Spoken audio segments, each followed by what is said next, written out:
Welcome into the latest edition of Extra Time. Ali and Stevie with me. And look how suave. Look at Frank today. Oh, you look better with your glasses on, Frank, actually. Oh. And a level of intelligence to the whole thing Oh, as no, well. second. Ready? Don't I look like Sean Connery a little bit? No, not really. What? No? No. No? No. Sean, only Sean, maybe Sean, maybe only Sean. No Connery then. I don't know what you're saying. I want to congratulate Ali, by the way, for his watch, a blue watch with a Right. blue pocket. Wow, well done, very fresh. hello. Well done, Yeah. well done, Oh, Ali. he's got new kicks Very, on as well. very Oh, yeah. Look. Thank Stylish. you, Frank. I appreciate it. Oh, yep. Midlife crisis.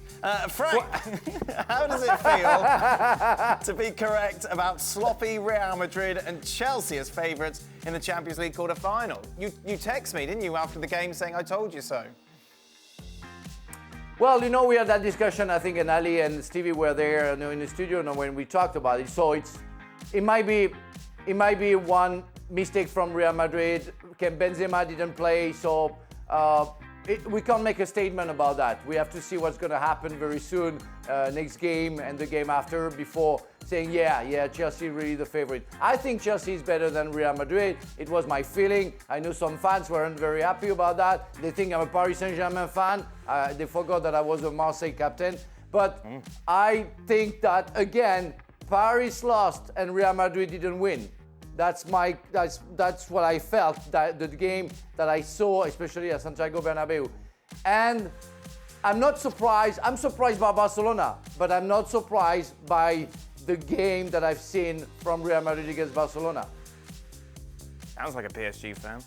If you're Real Madrid and you have a chance to pair up Mbappe, Haaland and Vinicius Jr., you can't pass up on that, right, Ali? Consider selling Benzema, use his salary to help get Kylian and Erling. You can't pass up on a front three with all of them being under 25, right? Right?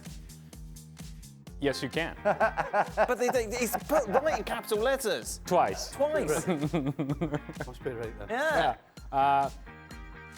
Benzema still an important part of this team. And when I say an important part of this team, I'm saying the most important player for Carlo Ancelotti. And I continue to say that. When Carlo Ancelotti is putting his team together, the one name that he puts at the top is Karim Benzema and then everybody else. That's how critical to the success of Real Madrid he is.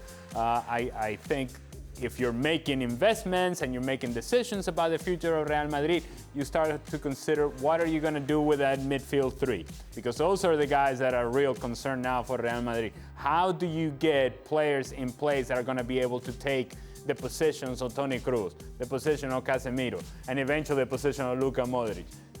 You have Valverde in place, you have Camavinga in place. Are those the players for the future? What do you do in other areas of the field that I think Real Madrid should address? Yeah, bring Kylian Mbappe all you want to, but don't go crazy chasing it and then say, Karim Benzema, get out the door. I don't think you do that now. So Stevie, we already have the Carabao Cup. So what is the likelihood to have 3 cup finals between Liverpool and Chelsea? There's every possibility. Yeah. Semi-finals of the FA Cup. Yep. Was it Liverpool City, Chelsea, Crystal Palace? Correct. And then Champions League. Champions League? No, it's very possible. How possible? Well, I disagreed with Frank when we were talking about Chelsea and Real Madrid. Right. I said at the time I thought Real Madrid were favourites. Right. I would actually switch now After Sunday? after what's happened, yeah, and agree with Frank that Chelsea are favourites. And so you've got to think that Chelsea are favourites against Crystal Palace. Right. So there's quite a high possibility. For Frank, do you think weather and place plays a role in a player's performance? Like Hazard, maybe the warm weather and Spanish food makes him terrible. I'm sure if he went to Newcastle, he'd be back to his old self. What? I don't know. That's a possibility.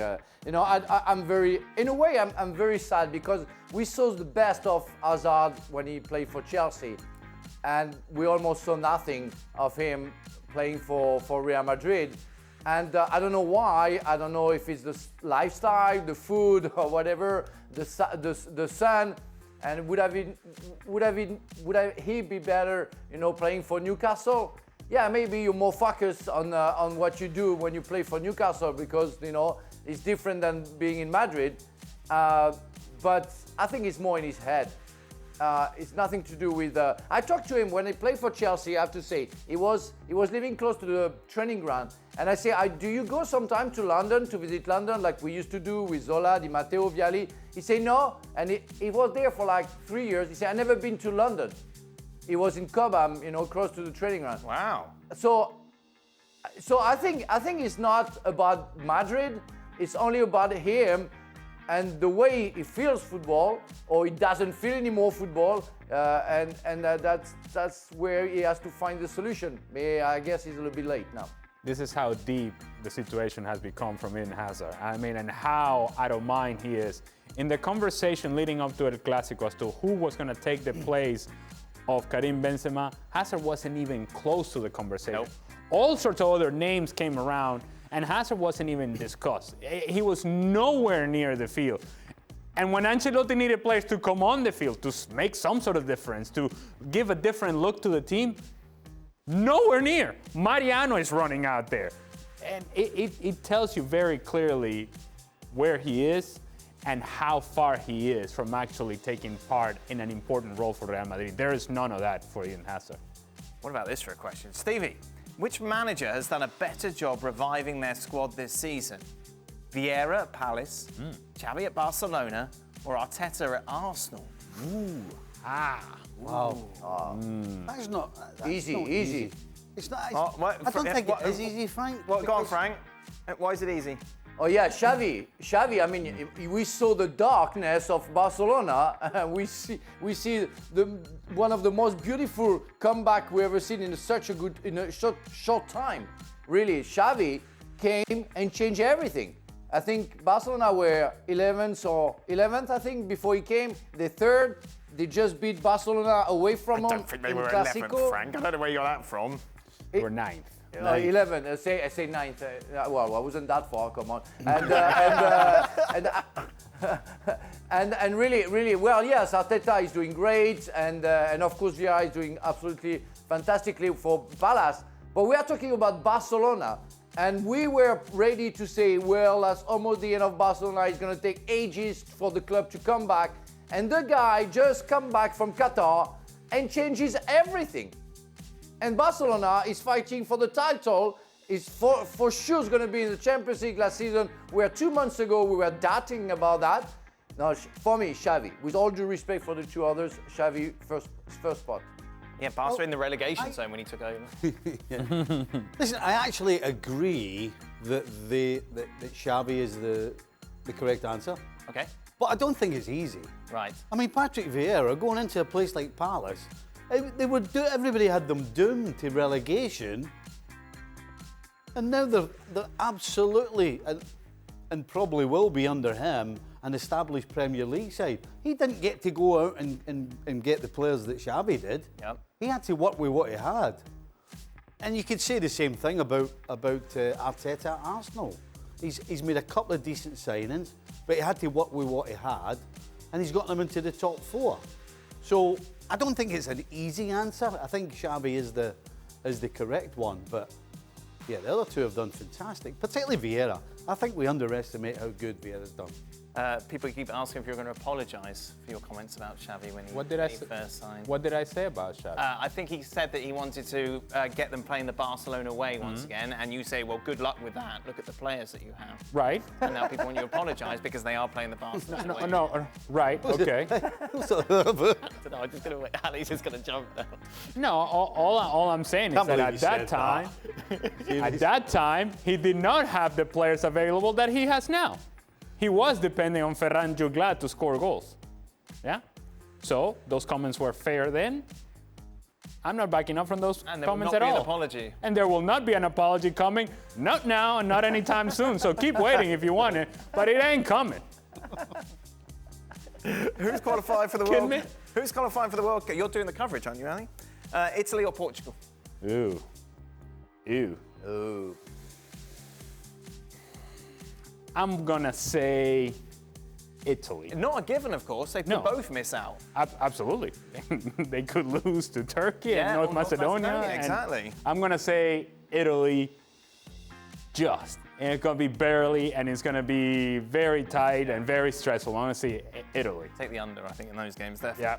Tell the weirdest reason for which you ever missed a football match back in your days.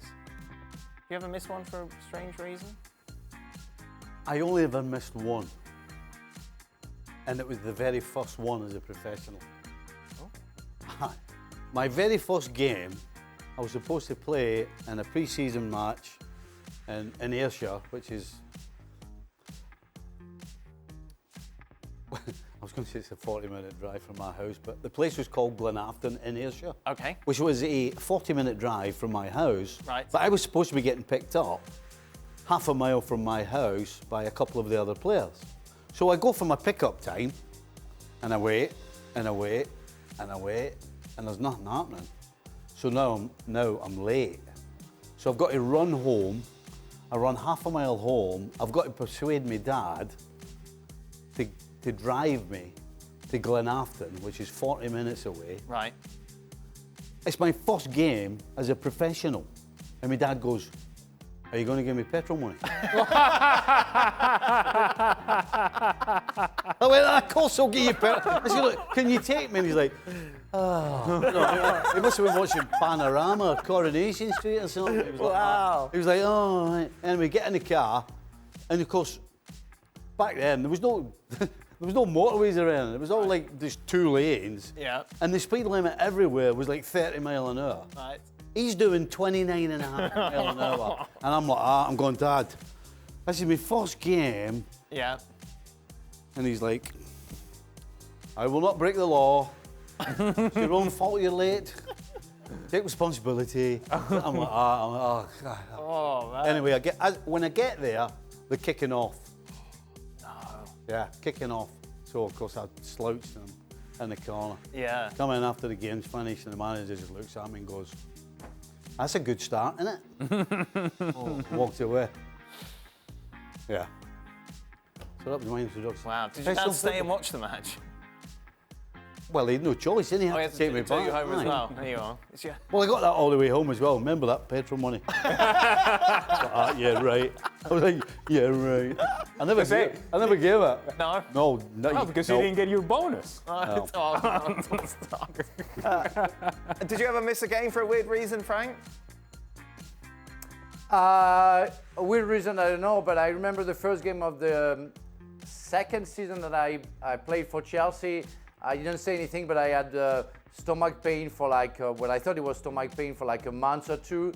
And in fact, I went to the game. We had to play against Barnsley, and my ex-wife called Ruud Gullit saying, "Frank doesn't want to tell you, but he has a problem with his stomach. He doesn't know what it is." And Gullit, the night before, asked me to come to his room and say, "You won't play tomorrow. Your wife just called me. You have a problem, so you go back to Paris. You don't play tomorrow. You're going to stay in the stands, and you're going to check." And in fact, I had an ulcer in my esophagus. I had 3 holes in my esophagus because of anti-inflammatories that I was taking too much. So I missed that game. Yeah. That was the only game. Weirdest reason. I don't know if it is weirdest reason, but there was a reason. I missed the game. Ali? I didn't miss the game. I eventually got there. I was going to Montevideo, Uruguay to play with the national team, Venezuela against Uruguay.